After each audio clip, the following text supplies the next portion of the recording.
Oi, hoje eu vim fazer o meu relato de parto.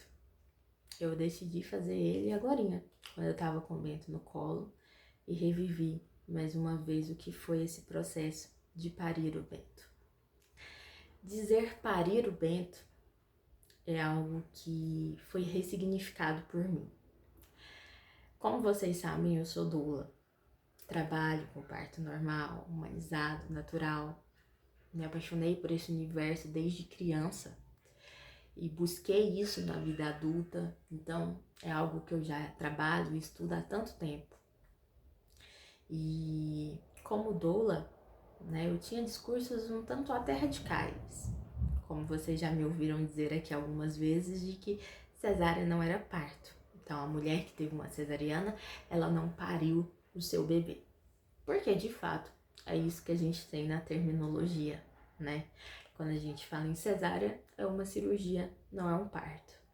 Então, eu tinha muito esse discurso, né, para incentivar as mulheres a terem os seus partos normais, a terem os seus partos naturais, em um mundo onde existe uma epidemia de cesáreas e vários problemas que se vêm com essa epidemia, né? Então, eu vivi muito esse universo. Eu acompanhei muitos partos naturais, muitos partos normais e humanizados, e eu queria viver isso. Sempre foi o meu desejo viver isso. Sempre, desde pequena, eu brincava que eu paria as minhas bonecas. Eu paria mesmo, eu não cortava a barriga para ter elas, né? Eu paria e amamentava as minhas bonecas. Então isso sempre foi algo meu, isso sempre foi um desejo meu e que eu sempre sonhei. E que se intensificou quando eu assisti a minha primeira cesariana da vida, onde um bebê nasceu e aquela mãe e aquele bebê não se encontraram. O bebê nasceu, a mãe olhou para ele, levaram ele para um berçário e aquilo mexeu muito comigo. Talvez porque tocou um ponto na minha história de vida que mexeu profundamente comigo. E aquilo me fez cada vez mais lutar por esse universo do parto humanizado, do parto normal, do parto natural. Porque eu queria que os bebês estivessem com suas mães no pós-parto. Eu queria que as mães estivessem com seus bebês no pós-parto. Então, um dos meus maiores medos era esse. No fundo, esse era o meu maior medo. Ter um filho e gestar esse bebê e não poder ter ele ali comigo, não cheirar, não pegar, não amamentar ele assim que ele nascesse, o que é algo natural. Se você gera um bebê, a primeira coisa que você quer quando você tem esse bebê é encostar nele, é cheirar ele, é reconhecer ele. Isso faz parte, né, do nosso fisiológico. Então, era isso que eu queria, no fundo. E esse era um dos meus maiores medos. Até eu passar pelo meu próprio processo de parto. Primeiro, a gente precisa falar sobre a gestação, né? A minha gestação foi uma gestação no começo muito difícil. Eu faço tratamento psicológico, faço tratamento com psiquiatra e eu decidi continuar o meu tratamento na gestação. E essa foi a minha primeira culpa materna. Eu tomo um medicamento de uso diário, que é a quetiapina, e eu continuei, né? Lógico, conversando com o psiquiatra, com a equipe médica, com o obstetra. Sabiam que era um remédio seguro para eu poder usar na gestação e eu optei por continuar o meu tratamento. A gente tem estudos hoje que demonstram que a quetiapina, quando a mulher faz uso dela na gestação, ela é um medicamento que pode aumentar o risco de diabetes gestacional. Não se sabe ainda porquê, é algo muito novo, mas já se sabe disso, né? Então, eu já tinha uma ideia de que talvez eu pudesse ter diabetes gestacional. E de fato, com 22 semanas de gestação, eu tive o diagnóstico de diabetes gestacional. Fui numa ultrassom de rotina e tava lá que o Bento era um bebê grande para a idade gestacional. Normalmente são bebês característicos de mãe com diabetes. No dia seguinte eu fiz o exame da curva glicêmica, até um pouco mais cedo, né, 2 semanas antes do que é recomendado, já que O exame da curva glicêmica normalmente se faz com 24 semanas. E ali deu 2 valores alterados da glicemia, né?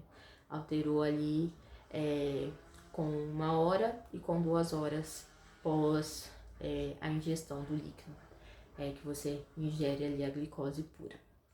Então veio o diagnóstico, no mesmo dia eu fui para academia, comecei a fazer exercícios físicos, comecei a controlar minha alimentação, a controlar minha glicemia todas as vezes que eu ia comer. E o meu objetivo era que o Bento não continuasse um bebê grande para a idade gestacional.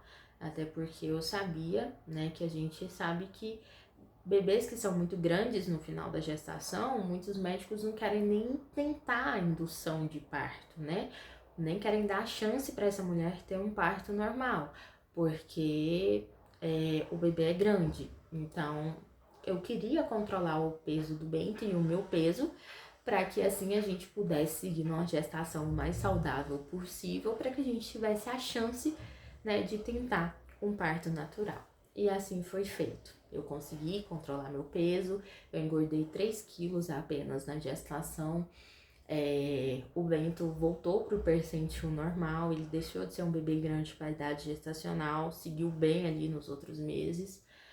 Só que mesmo assim, eu tive diabetes gestacional, por mais que alguns médicos discordassem desse diagnóstico, porque como eu controlei muito bem, né, o meu exame ele já estava mais regularizado. Então alguns médicos diziam que eu nem tinha diabetes gestacional. Mas o fato é, o primeiro exame deu positivo, veio o diagnóstico, diabetes gestacional, e aquilo era o que era. Eu tinha diabetes gestacional e com isso eu sabia que se eu não entrasse em trabalho de parto até 39 semanas de gestação, com 39 semanas eu iria induzir esse parto, porque esse é o protocolo que a gente tem. Por mais que eu e o Bento estivéssemos bem, protocolo é protocolo, eu tinha diabetes gestacional e eu não poderia levar a minha gestação por mais de 39 semanas.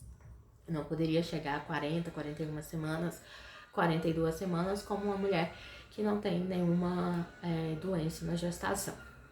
Então, eu sabia disso. E foi por isso que eu contratei uma enfermeira obstetra para me acompanhar e também uma doula, né? Porque eu sabia que um parto induzido precisaria ser um parto mais cuidadoso, né? A gente precisaria estudar mais sobre isso, eu precisaria conversar muito com o Thiago sobre isso, sobre a minha família, precisaria ter pessoas para me auxiliar nesse momento, que por mais que eu seja doula e conheça sobre tudo isso, no meu momento de parto eu não ia me doular, então eu precisava que outras pessoas ficassem cientes disso. Então trabalhei toda essa história com a minha família, com o Thiago, e estava preparada para um parto induzido, né? Mas rezando para que eu não precisasse de uma indução farmacológica de parto, né? Que o Bento nascesse antes das 39 semanas. O que é esperar muito, né? Porque normalmente os bebês começam a se preparar para o nascimento ali com 39, 40 semanas de gestação, 41. Então, com 36 semanas de gestação, eu já comecei uns processos de indução natural do parto, né? Então, comecei ali a tomar alguns remédios homeopáticos, comecei a fazer os exercícios de spinning baby, continuei os exercícios diários que eu fazia. E atrelado a isso, vem o pré-natal, né? E eu tava fazendo 2 pré-natais. Eu fiz o pré-natal tanto no SUS quanto no particular, porque o meu plano de saúde começava a cobrir parto no dia 12 de fevereiro. Eu ia estar com 39 semanas e 3 dias de gestação. Então, né, eu tinha esse risco de ter um parto antes e de não cobrir, o plano não cobrir, então eu teria que ir para um hospital público. Então, por isso que eu fiz o pré-natal no SUS também. Com 38 semanas de gestação, que foi a semana do meu aniversário, a enfermeira obstetra, né, conversou comigo sobre vir me avaliar pra gente ver como tava o colo do meu útero e pra gente começar a colocar ali os óleos de prímula no colo do útero pra ver se, né, amolecia o colo, preparava o colo para que eu não precisasse de uma indução farmacológica de parto. Então, no dia 7 de fevereiro, eu tava com 38 semanas e 4 dias. Ela chegou na minha casa e fez o exame de toque e, obviamente, o meu colo de útero não estava nada preparado para o parto. Tava um colo grosso, tava um colo fechado, tava um colo duro. E ouvir aquilo me desanimou muito. E eu acredito que foi aí que eu comecei a perder o parto normal para mim mesma, para minha ansiedade, né? Eu fiquei muito chateada quando eu ouvi isso, fiquei muito desanimada quando eu ouvi isso e eu comecei a intensificar, né? Comecei a fazer mais exercícios, fazia ali os exercícios de spinning baby, colocava os olhos de prímula, eu comecei a ir mais vezes na acupuntura, que eu já estava fazendo desde as 36 semanas, então eu intensifiquei as minhas idas na acupuntura, fiz moxa, fui numa fisioterapeuta pélvica, então comecei a fazer muitas coisas para que eu não precisasse entrar numa indução farmacológica. Comecei a tomar chás para poder induzir o parto naturalmente e começou a gerar aquela ansiedade para entrar em trabalho de parto, né? Não entrei em trabalho de parto espontâneo, com 39 semanas e 4 dias que eu tava ali já na quinta-feira, pós quarta-feira de cinzas, que foi dia 15 de fevereiro, eu internei para poder iniciar a indução farmacológica do parto, né? Antes eu já tinha ido no hospital para ver se eu conseguia passar o balão, não consegui passar o balão porque o colo do útero estava muito fechado, estava aberto externamente, mas internamente estava muito fechado, não dava para passar balão porque o colo não estava preparado para isso.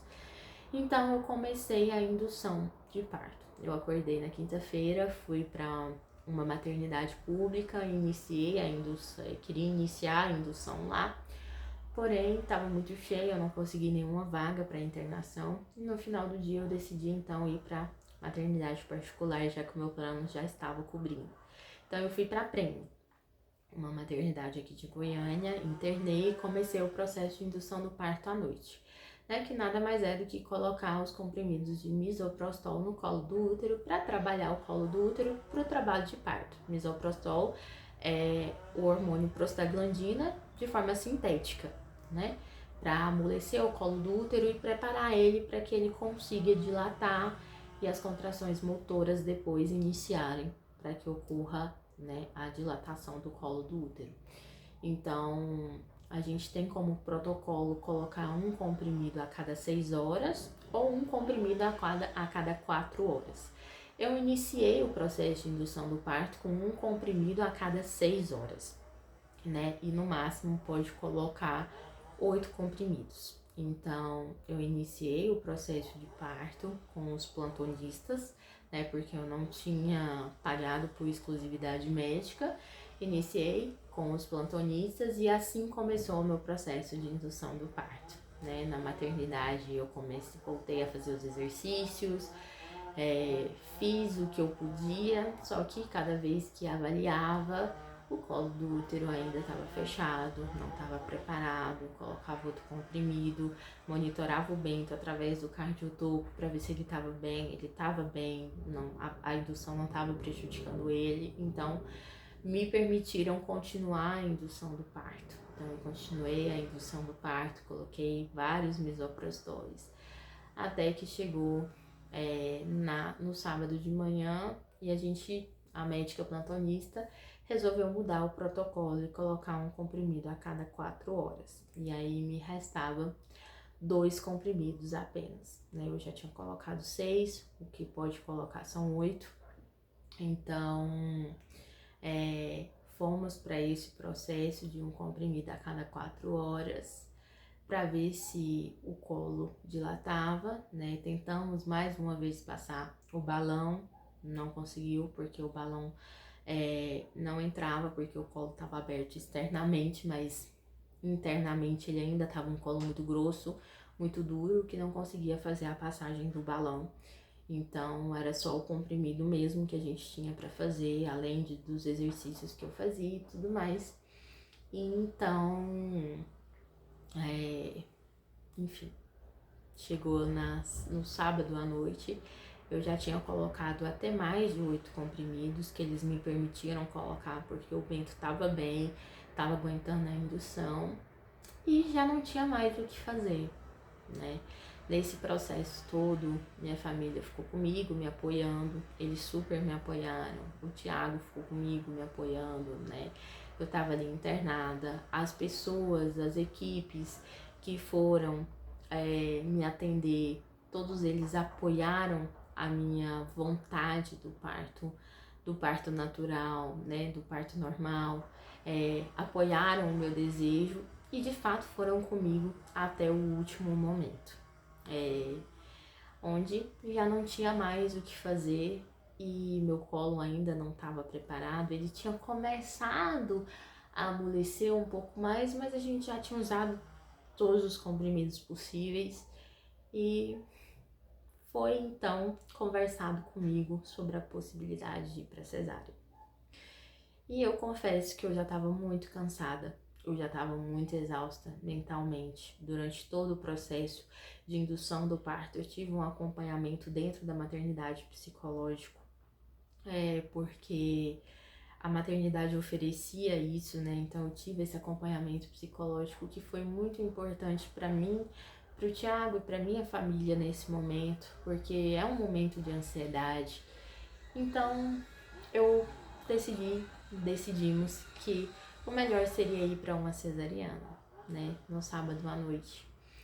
E eu fui para essa cesariana com um sentimento muito grande de tristeza, porque eu não tinha conseguido o que eu tanto queria, que era o meu parto normal. Então eu fui para cesárea e foi uma cesárea muito bonita. E ali começou um processo de ressignificar toda a minha história como mulher, como mãe e como doula, né? Passar por aquele processo da cesárea, ressignificar muitas coisas que eu tinha como ideia a respeito desse parto e principalmente o meu medo de não ter o Bento comigo assim que ele nascesse. Eu me lembro que a médica virou para mim e falou que a gente ia trazer o humanizado para cesariana. E eu não acreditava muito naquilo, porque como eu disse para vocês, a gente tem aquele discurso como doula de que não dá para ter uma cesariana como humanizada, porque não existe protagonismo da mulher. Só que o Bento nasceu por via de uma cesárea. Ele nasceu, veio pro meu colo, eu consegui pegar ele, cheirar ele, ter ele comigo ali. Naquele primeiro momento nós nos reconhecemos, foi o momento que eu vi a nuquinha dele e que eu reconheci ele. Eu pedia tanto para sonhar com o Bento na gestação e eu nunca sonhei com o rostinho dele, mas eu sonhei com a nuquinha dele e quando ele nasceu eu reconheci essa nuca e para mim foi um momento muito especial, porque foi o nascimento dele, foi o nosso encontro e ele estava ali junto comigo. A minha família pôde acompanhar a cesárea porque eu tive num centro cirúrgico onde tinha um espaço para que eles pudessem acompanhar o Bento nascendo. Então foi um momento muito especial, a cesárea do Bento, né? Foi um parto muito bonito, foi um encontro muito bonito entre eu, ele e o Thiago, né? E esse momento foi muito especial. E foi depois desse parto que eu precisei ressignificar muitas coisas que eu havia aprendido, que eu precisei ressignificar muitos dos discursos que eu tinha, porque eu entendi que por mais que quando você está amarrado numa mesa de cirurgia, você não tenha o protagonismo, né, que a gente tanto fala e que eu tanto queria no meu parto, eu pude ter o principal, que era o meu filho ali comigo, no meu colo. E o Bento saiu da sala de cirurgia comigo e permaneceu no meu colo até o momento da nossa alta. Então a experiência que eu tive foi uma experiência muito bonita, mas eu não consegui ver beleza nisso enquanto eu passava por isso. Eu não consegui ver beleza nisso no meu puerpério, como eu já contei para vocês, né? Que inclusive o meu parto foi pro grupo de doulas, onde me culparam por eu não ter tido meu parto normal, né? Que alguma coisa tinha me travado. E de fato eu acredito que sim, alguma coisa me travou, mas independente do que seja, independente do que foi, a minha história com o Bento foi essa. Esse foi o nascimento do Bento e foi um nascimento muito bonito. Hoje eu consigo ver beleza em todo esse processo. Hoje eu já consegui ressignificar muitas coisas sobre esse processo. E hoje eu posso dizer que eu pari, sim, o Bento. E que foi um momento único ao qual eu jamais vou esquecer. E que eu queria poder passar por isso de novo para poder aproveitar aquilo que eu não aproveitei naquele momento. E que hoje eu consigo falar vendo beleza em tudo isso. Sei que ficou grande, mas essa foi a nossa história e eu queria compartilhar ela com vocês.